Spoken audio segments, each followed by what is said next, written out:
December 22nd, 2025. Silver just did something it hasn't done in 45 years. It shattered every record, every ceiling, every expectation. 69 up, 44 per ounce. An all-time high that makes the 1980 peak of $49.45 look quaint. That's a 192% gain year to date. The strongest annual performance since 1979, when the Hunt brothers tried to corner the market and failed. But here's what should grab your attention. This isn't speculation. This isn't a bubble inflated by retail hype or social media frenzy. This is structural. This is industrial. This is a supply crisis meeting demand that cannot be stopped. And if you understand what's happening right now, in the vaults, in the exchanges, in the industrial sector, you'll see why silver at $69 might not be the peak. It might be the beginning. Let me show you exactly what's unfolding. The three forces converging simultaneously. The data from London vaults that reveals physical scarcity. The industrial demand that's consuming silver faster than mines can produce it. And the institutional positioning that suggests someone very powerful knows something the market hasn't priced in yet. Because this story isn't about silver going up. It's about the system that's been suppressing it for decades, finally breaking. Start with the number itself, $69.44. On October 17th, 2025, silver first broke through the 1980 high of $49.45. That was the moment 45 years of resistance shattered. Since then, it's been setting new records almost weekly. $54 in early November, $60 on December 10th, $64.66 on December 12th, and now $69.44 on December 22nd. These aren't normal moves. Silver typically trades with 20 to 30% annual volatility. We're seeing that kind of movement in weeks. And the pattern tells you everything. This isn't retail buyers piling in after watching YouTube videos. Retail demand is strong, yes, but retail doesn't move markets like this. What moves markets like this is when the people who actually need the physical metal realize there is not enough, and they're willing to pay anything to get it. Which brings us to the first force. Industrial demand has never been this intense. Never. Silver isn't just a monetary metal anymore, it's the most electrically conductive element on Earth. And everything the world is building right now requires electrical conductivity. Solar panels. In 2014, the solar sector consumed 11% of global silver demand. By 2024, that number hit 29%. We're talking about 232 million ounces consumed just by solar in 2024, up from 60 million ounces in 2015. That's a 287% increase in one decade. And it's accelerating. The Silver Institute project's solar demand will reach 261 million ounces in 2025. Some estimates suggest 300 million ounces annually by 2030. Why? Because new solar technologies like TOPCon and HJT cells require up to 50% more silver per panel than traditional designs. And global solar installations aren't slowing down. The European Union has set a target of 700 gigawatts of solar capacity by 2030. China increased solar capacity by 45% in 2024 alone. Every panel needs silver paste for the conductive layers. There's no substitute that works as efficiently. Electric vehicles. This is where it gets really interesting. A traditional internal combustion car uses about 15 to 28 grams of silver. Hybrid vehicles use 18 to 34 grams. Battery electric vehicles, 25 to 50 grams. Some new battery technologies, like Samsung's solid-state EV batteries with silver carbon composite layers, could push that to 1 kilogram per vehicle. 1,000 grams, that's 35 ounces per car. In 2023, EVs represented 18% of global new car sales. By 2030, that's projected to exceed 60% in major markets like Europe and China.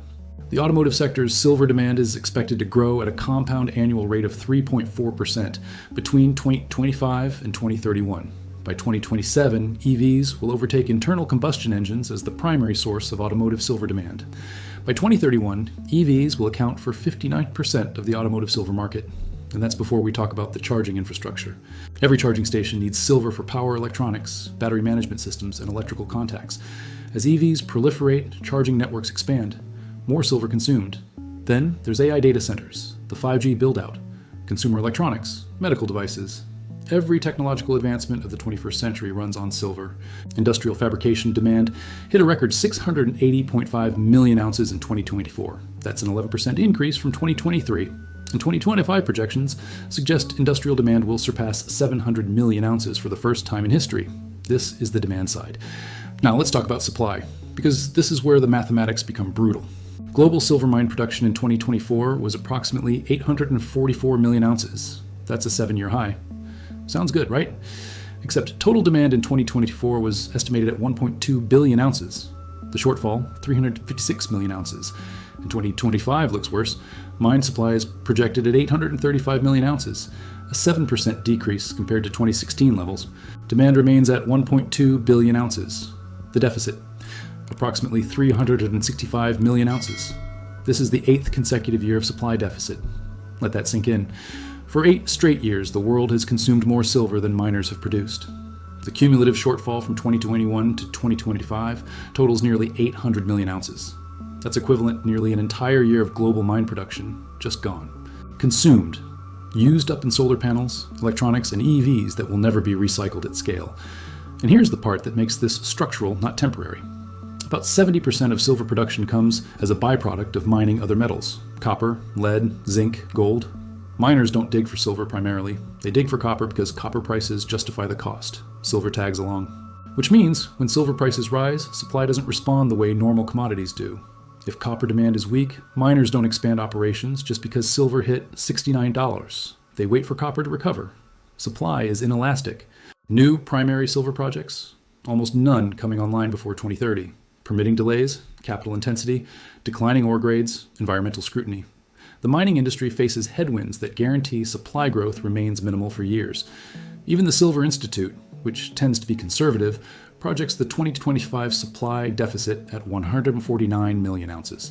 CPM Group estimates 206 million ounces. Either number is catastrophic when you're already 8 years into cumulative deficits. So demand is surging, supply is stuck. Where's the silver coming from? Above ground stockpiles, vaults, reserves. And those are being drained at an alarming rate. The London Bullion Market Association vaults held 38,000 tons of silver at the COVID-era peak in April 2020. That's approximately 1.2 billion ounces. As of November 2025, LBMA vaults held 27,187 tons. That's 874 million ounces, a decline of nearly 30% in 5 years.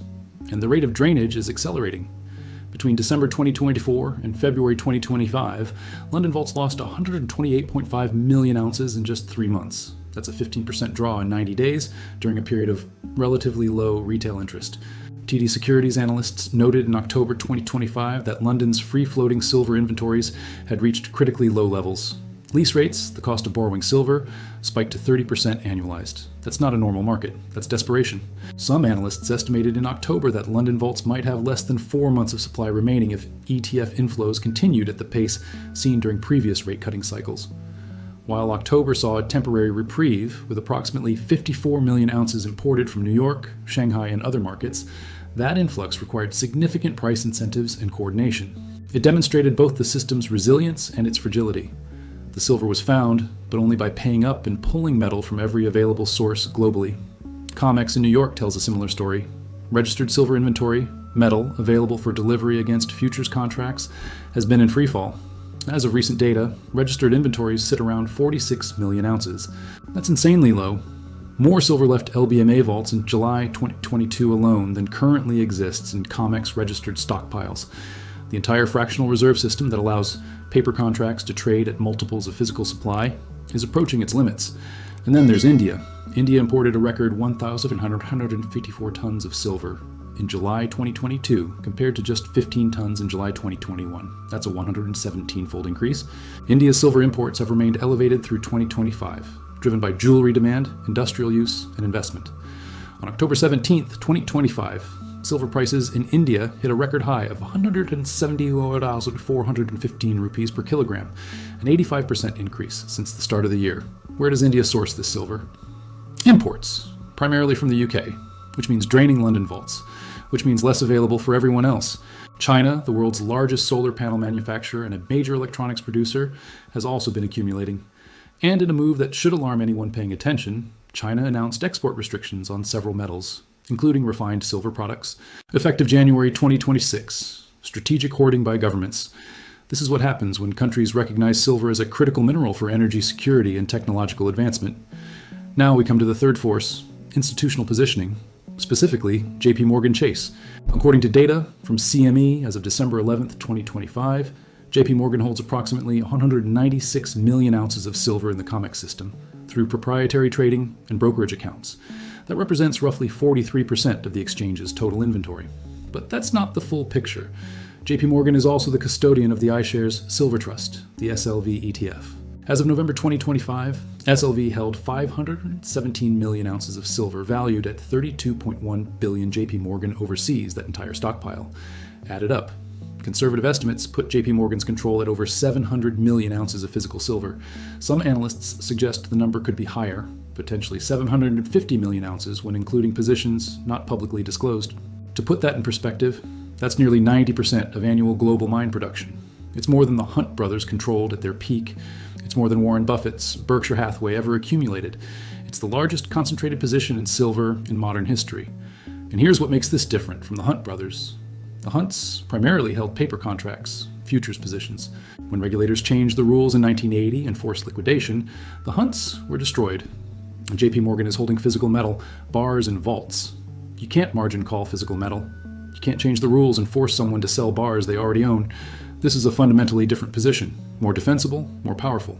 Additionally, reports emerged in late 2025 that JP Morgan had potentially unwound its historical short positions in silver futures. For years, JP Morgan was accused of suppressing silver prices through aggressive short selling on COMEX. If these reports are accurate, and the bank has flipped from net short to net long, that removes the single largest source of downward price pressure in the market. The entity that spent years allegedly capping prices is now positioned to benefit from price increases. Why would they do this? Because they see what's coming. They see the supply deficit. They see the industrial demand that cannot be stopped. They see the London vaults draining, and they positioned before the market fully priced it in. This is the smart money, the inside money, and they're long. On November 28th, 2025, something strange happened. The CME Group is COMEX exchange suffered a nearly 11-hour outage due to what was officially described as a data center cooling issue. The outage occurred at a crucial moment. Silver had just broken through 56 and was testing 57.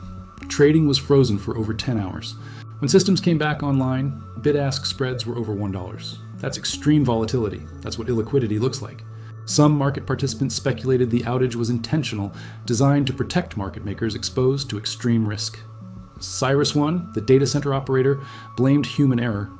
Regardless of the cause, the incident revealed how fragile the paper market has become. When physical demand overwhelms available supply, even the exchange infrastructure shows strain. 3 days later, on December 1st, JP Morgan reportedly reclassified approximately 134 million ounces of silver from registered to eligible status in COMEX vaults. Registered silver is available for delivery against futures contracts. Eligible silver is just stored there, not available for delivery. Think about the timing. At the peak of physical demand, with prices breaking records, JP Morgan pulled roughly 9% of deliverable silver off the table. That tells you something. They're not making this silver available. They're holding it. So where does this go from here? Let's look at the fundamentals and the patterns. The supply deficit is structural. It's not fixing itself in 2026 or 2027. Mine supply is constrained. Industrial demand is growing. Solar installations continue. EV adoption accelerates. Data centers expand. None of these trends reverse, which means deficits continue, which means above-ground stockpiles continue draining. London vaults have lost 30% of inventory in 5 years. If that rate continues or accelerates, you're looking at critically low levels by late 2026 or 2027. When vaults approach empty, when registered COMEX inventory falls below 30 or 40 million ounces, the paper market faces a crisis. Either prices spike enough to incentivize massive recycling and forced demand destruction, or the paper contracts can't be delivered. Either outcome pushes prices significantly higher. Historical precedent offers some guidance. In 1980, silver hit $49.45, when the Hunt brothers cornered about 1/3 of America's supply. Adjusted for inflation, that's approximately $170 in today's dollars. We're currently at $69. But the Hunts were forced to liquidate. JP Morgan isn't being forced to do anything. They're choosing to hold. That's a fundamentally different dynamic. In 2011, silver hit $48 during the aftermath of the financial crisis and the U.S. debt ceiling fight. Investors fled to precious metals. That move was driven primarily by investment demand, not industrial. The current move is driven by both. Industrial consumption at record highs plus investment demand from ETFs, institutions, and retail. That's a stronger foundation. Some analysts project silver could reach $75 to $90 by the end of 2026, based on current fundamentals. Others, pointing to the gold to silver ratio, suggest much higher. Historically, silver trades at a ratio of about 15 to 1 with gold. Gold is currently around $4,200 per ounce. A 15 to 1 ratio puts silver at $280. We're currently at a ratio of approximately 61 to 1. If that corrects even halfway toward the historical average, silver could reach $140 to $150. I'm not saying that happens tomorrow. Ratios can remain distorted for years. But the direction is clear. The fundamentals support significantly higher prices. The supply deficit guarantees it. The industrial demand ensures it. And the institutional positioning suggests the smart money is betting on it. For those watching this unfold, a few observations. The move from $59 to $69 happened in 2 weeks. That's 17% in 14 days. This isn't gradual appreciation. This is explosive volatility driven by physical market tightness. When supply is constrained and demand is inelastic, prices gap. They don't climb steadily. They jump. Second, the Federal Reserve meets on December 18th and 19th, 2025. Markets are pricing in an 87% probability of a rate cut. Lower interest rates typically weaken the dollar. When the dollar weakens, precious metals strengthen. Silver often moves faster and more violently than gold during these cycles. The Fed meeting could be a catalyst for another leg up. Third, watch the vaults. LBMA publishes inventory data on the 5th business day of each month. If December shows another significant drawdown, that's confirmation the drainage continues. If inventories stabilize or increase, it suggests temporary relief. But given industrial demand and India's continued imports, stabilization seems unlikely. Fourth, pay attention to lease rates. When lease rates spike above 20 or 30%, that signals physical tightness. Someone needs silver urgently enough to pay those rates to borrow it. Elevated lease rates preceded the October 2025 price surge. If rates spike again, it's a warning that physical availability is deteriorating. This isn't financial advice. Markets are volatile. Silver can fall as fast as it rises. But the data suggests something significant is happening. The system that has governed silver pricing for decades is under stress. The paper market that allowed 100 or 200 ounces to be claimed for every 1 ounce of physical metal is approaching its limits. And when that system breaks, when physical delivery becomes impossible at current prices, the repricing will be swift and brutal. Silver at $69 isn't the end of this story. It's a chapter. The supply deficit is real. The industrial demand is real. The vault drainage is real. And the institutional positioning suggests someone very powerful believes this is just the beginning. Whether silver goes to $80, $100, or higher depends on how fast the physical shortage becomes undeniable. But one thing is clear, 45 years after the Hunt brothers, silver just broke every record in history. And this time, it's not speculation, it's fundamentals. And fundamentals don't reverse on a dime, they play out over years. The question isn't whether silver goes higher, the question is how much higher and how fast. The answer is being written right now in the vaults, in the exchanges, and in the industrial plants consuming silver faster than the earth can produce it. If this showed you something you didn't see before, if you understand now that silver at $69 is part of a structural shift, not a speculative bubble, then stay tuned, because over the next 12 to 24 months, this story is going to accelerate. And those who recognize the pattern early will be positioned for what comes next. The supply crisis is real, the deficit is growing, and the metal that powers the 21st century is running out.